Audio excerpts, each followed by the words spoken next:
pretty warm out here. Warm, isn't it? Oh my God! So hey, congratulations on walking the carpet here at the Chainsaw Artist. I mean, this is totally something different. It's really different. His art's amazing. I mean, there's not many people that can carve that, right? I can carve a pumpkin. That's about it. But can you carve a pumpkin with a chainsaw? Hell no.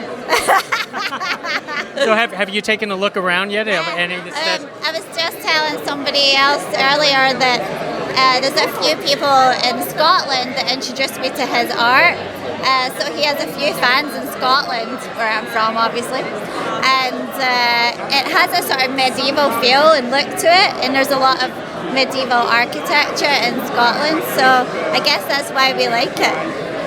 One of the reasons, anyway. Yeah.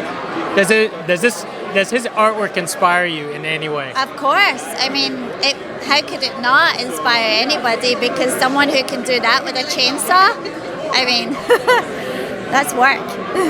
Which one of the 7 deadly sins statue you love? I know you like something. That's a hard one. The first one that caught my eye was actually that guy right behind you. With the skull, yeah. That is amazing. I guess I like them all. I don't really have one in particular. What's yours?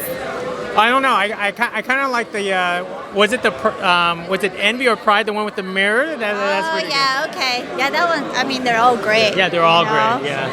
So I can't really choose one out. And what about some upcoming projects for yourself?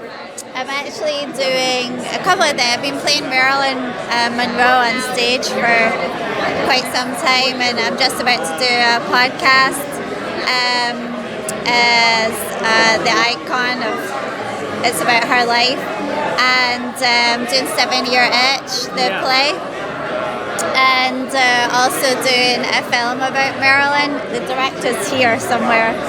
So yeah, I can't shake it off, but there'll come a point where I'll be too old to play her, so I may as well carry on. No, I think you'll do just fine. We'll watch whatever you're in. Thank you. Hey, thank you. Thanks very much. Okay, Thank you. Bye. Bye.